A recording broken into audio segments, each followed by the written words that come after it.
Hi, everybody. My name is Sarah, Pearls of Wisdom and Food, with Keto, well under 20 today. Somebody had emailed me or commented and said, could you do a video about the basics? And I thought about it and I said, yes. And she said, like what you did before you were on maintenance.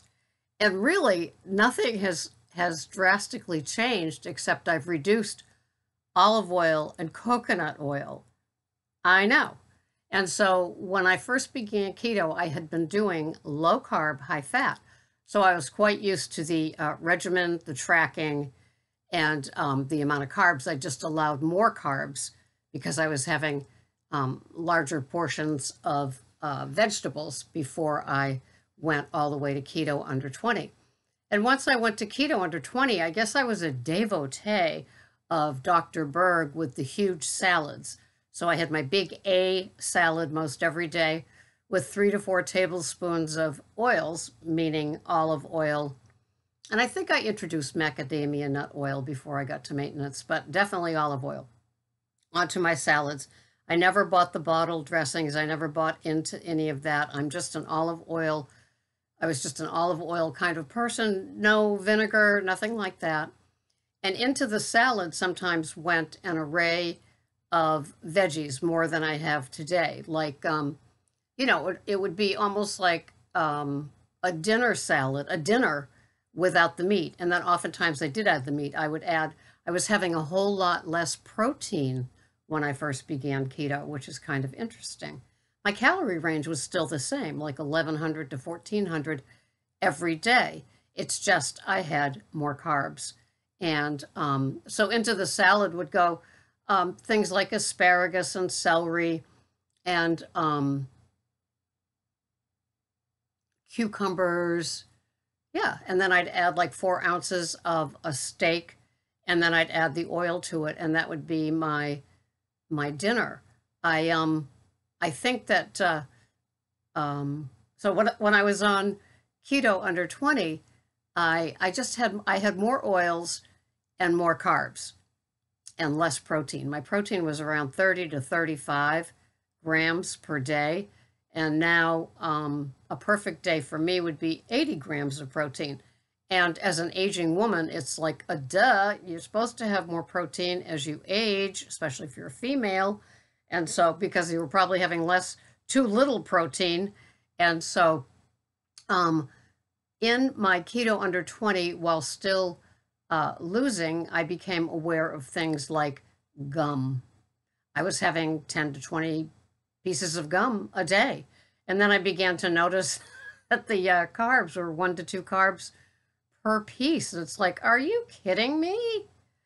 I was also still having a lot of almond milk. So I would have like a cup of almond milk in my coffee and do the whip up in the NutriBullet for my frothy caffeinated drink, as it were. I gave up the almond, the cashew, and the almond cashew combo of milks along the way. No big reason, just making my food options less. I began having the heavy whipping cream a couple of years ago. Maybe I had some in that almond milk latte type thing, but I don't recall. I never was a soda hound, so that didn't enter into it. So really, in my losing phase, I was clean. I was very, very clean with what I had. I think I had more soups and little cassoulets of things. I wasn't having that hearty 8 to 10 ounce portion of protein that I'm having now on maintenance. So I rather quickly reached my window, and I probably, the least I weighed in keto was like 117, and I'm now at 122, and I'm happy with it. I've probably gone up a couple of sizes since I stopped as my body recompositioned, if that's a word. The jeans I have on now are 27-inch ones. They're Levi's.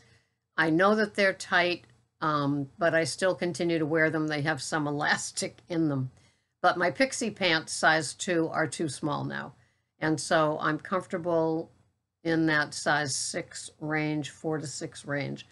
And so for me, it was the cleaning up of all things. I know that I probably had fat bomb combinations and when in the losing phase, and I had them 3 times a week, and it was 2 ounces of Fage full fat yogurt with, gosh, it's hard to remember, different kind of solid oils on them, peanut butter, shaved chocolate or a piece of chocolate in it, very high, high dark chocolate. So I had more treats when I was in the losing phase than I have now. Now I'm totally fat adapted, totally into savory. I don't crave sweet. And I use a lot of different salts, the Redmond, the pink Himalayan, that French flake one that I recently got, Celtic salts. So I have a lot of that now, but I think in the losing stage, I allowed more things that I wouldn't even dream of having today. My veggie count was a lot higher. I started off with the big A salad. You can go back and see some of the bowls. They were like this big. They were more like, think of a fruit bowl on a, dining room table, a fancy dining room table. And it was probably like 150 to 200 grams of lettuce every day. And then with the veggies added to it. So I was probably much more closer to 20 total carbs than I am today at like 5 or under on maintenance. But I make up for it with the doubling up on my protein now in maintenance. So if you're just beginning keto, leave aside diet sodas, artificial sweeteners, fruits of any kind, even berries, for now. I strongly suggest tracking, weighing, and measuring so you get used to visually what your meal is. It's like, this is what it looks like. If you're having veg, well, I'm not a big firm believer in the 20 total because I think that we tend to get rather creative with that. And I think that if you're an older woman just beginning keto, the less total carbs you have, the better off you'll be. I would want to see you lower them to, 8 or under anyway. So if you got used to 15 total carbs, and those things are like vegetables, every now and then a cheese, like a cream cheese, has some carbs. Here's another thing. I don't count coffee carbs. I don't. And I don't count the lemon that I have squeezed into my magnesium and potassium powders that I have in the morning. I squeeze the juice of a whole lemon, and then I put it into my water and just have it. Having the lemon not heated up, retains the vitamin C that's in it, and maybe other things that perhaps a stricter keto or a carnivore food plan wouldn't have. So she did reference Carnivish, and she said, well, what's the difference with your Carnivish? And it's just the lower carbs. It's the hearty piece of protein. It's the 2 fried eggs that I have. It is the side salad, which is usually 75 to 90 grams of the lettuce. And then certain days I don't add any extra veg, like chopped celery or red cabbage or what's the other one that I put in? Oh, cucumber, English cucumber. And so, I have those veg 2 to 3 times a week in the salad. The other times I'm having like sour cream, 60 grams of sour cream, the lettuce, and then the shredded beef or pork on top of the salad. And so that's how I enjoy that. So life is good. I enjoy my foods. And if you're beginning keto, don't keto-fy, please. Try not to, because it's going to be something that you're going to want to give up. It's a huge investment in money. I've found making all of these things, it keeps the addiction to the standard American diet alive because, looking at the visual, you're looking at it saying, well, it's a bread, and then I'm having a dessert, And your head says, yeah, I can still have all of this standard American lousy diet stuff, and I can ketofy it. And there's no nutrition in a ketofied bread or dessert. Trust me. Trust and believe. I do have a keto pizza every Saturday. It is my, it's just what I've done all along. I just use less almond flour now than I did in the beginning. And so no ketofying of breads or desserts, no diet sodas, no artificial sweeteners, no gums, no mints, right? Because look at the ingredients. If you can't pronounce it, and your grandmother wouldn't have known what it was, and it came from a chemical lab, you don't really need it. It's not essential to your food plan. I try to think of every bite that I take, is this necessary? Is this something that's going to benefit my health? I think sour cream is a luxury, so I don't have it that often.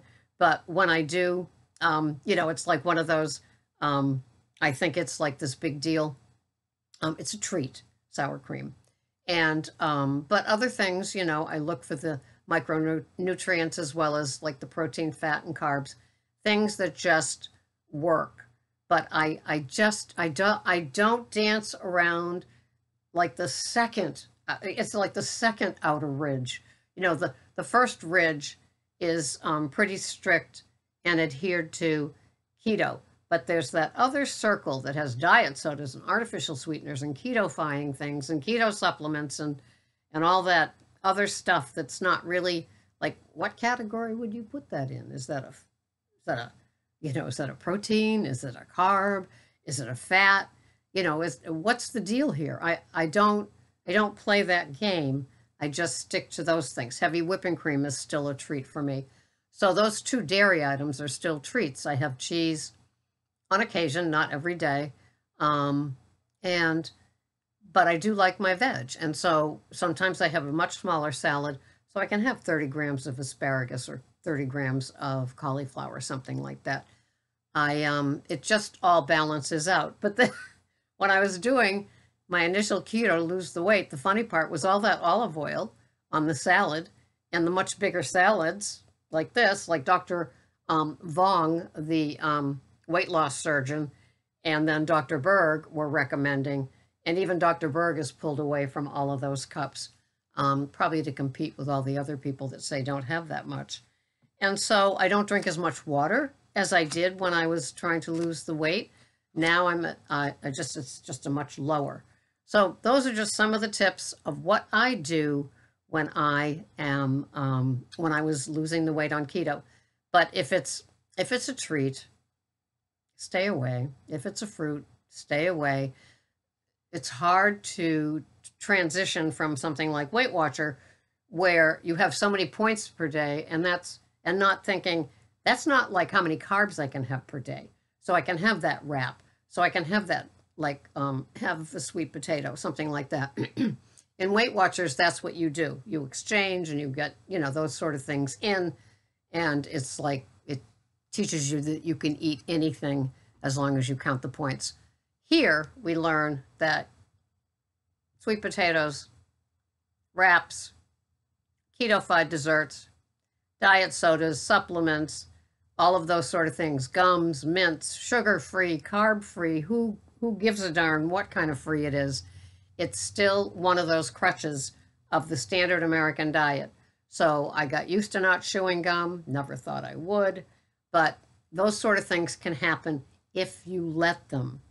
Having a clean day does not mean, artificial sweeteners and a couple of diet sodas and some of those sort of things. A clean day to me means meat, vegetable, healthy oils, eggs. That's it. And I got used to it, and you can too. Thank you so much for watching. This has been Sarah, Pearls of Wisdom and Food with a little bit of the basics. See you the next time. Bye-bye for now.